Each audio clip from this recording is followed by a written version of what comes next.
नमस्कार. पी.एम. किसान योजना. तुम्हाला तर माहीतच असेल की पी.एम. किसान योजनेचा लाभ मिळवण्यासाठी शेतकऱ्यांच्या नावावरती शेतजमीन असणं गरजेचं आहे. परंतु पती आणि पत्नी दोघांच्या जरी नावावरती शेतजमीन असेल तर त्या दोघींना देखील लाभ घेता येतो का? या प्रश्नाचं उत्तर आपण आजच्या व्हिडिओमधून पाहणार आहोत. नियम काय सांगतो? या योजनेचा लाभ मिळत असेल तर कसा मिळवायचा? याबाबतची संपूर्ण आणि नियमानुसारची माहिती आपण व्हिडिओमध्ये पुढे पाहणार आहोत. तर भारत सरकार देशातील लहान आणि अल्पभूधारक शेतकऱ्यांना आर्थिक मदत देण्यासाठी पी.एम. किसान सन्मान निधी नावाची एक महत्त्वाची योजना राबवत आहे.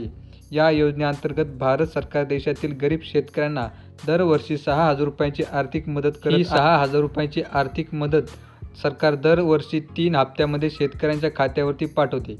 प्रत्येक हप्त्याअंतर्गत भारत सरकार डी.बी.टीद्वारे शेतकऱ्यांच्या बँक खात्यात 2,000 रुपयांची रक्कम हस्तांतरित करते. आतापर्यंत भारत सरकारने पी.एम. किसान सन्मान निधी योजनेचे एकूण 18 हप्ते वितरित केले आहेत. तर शेतकऱ्यांना 19व्या हप्त्याची देखील आतुरता लागलेली आहे.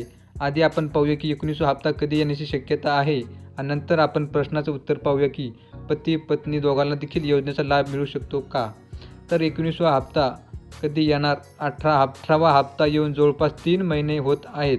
अशा परिस्थितीत देशभरातील कोट्यावधी शेतकरी आता 19व्या हप्त्याची आतुरतेने वाट पाहत आहेत. या रिपोर्टनुसार भारत सरकार येत्या फेब्रुवारीमध्ये पी.एम. किसान सन्मान निधी योजनेचा 19वा हप्ता वितरित करू शकते. मात्र हप्त्याचे पैसे हस्तांतरित करण्याबाबत सरकारने अद्याप कोणतीही अधिकृत घोषणा केलेली नाही.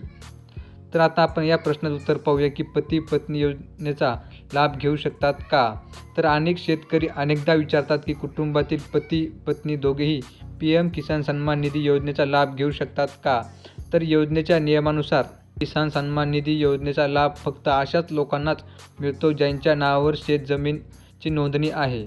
जर पती पत्नी एका कुटुंबाचा भाग असतील तर दोघेही मिळून योजनेचा लाभ घेऊ शकत नाहीत. या योजनेचा लाभ फक्त तेच लोक घेऊ शकतात ज्यांच्याकडे 2 हेक्टरपर्यंत शेतयोग्य शेतजमीन आहे. अशा प्रकारे आपण जाणून घेतलं की या पी.एम. किसान सन्मान निधी योजनेमध्ये जर पती आणि पत्नी दोघांना जर लाभ मिळत असेल तर तो नियमामध्ये बसत नाही. दोघांच्या जरी नावावर शेतजमीन असेल तरी त्यांना दोघींपैकी एकांनाच या योजनेचा लाभ घेता येऊ शकतो असा नियम सांगत आहे. या नियमानुसार दोघांपैकी एकांनाच लाभ घ्यायला पाहिजे. दुसरा जर घेत असेल तर कडक कारवाई होऊ शकते. अशा प्रकारचे अपडेट आहे. जर का तुम्हाला ही माहिती आवडली असेल तर व्हिडिओ लाईक नक्की करा. ही माहिती इतर शेतकऱ्यांपर्यंत शेअर करायला विसरू नका. तसेच या योजनेसंदर्भाच्या आणि सरकारी योजनेसंदर्भाच्या महत्त्वपूर्ण अपडेट सरकारी योजनेची माहितीची व्हिडिओ पाहण्यासाठी आपलं यूट्यूब चॅनल सबस्क्राईब करायला विसरायचं नाही.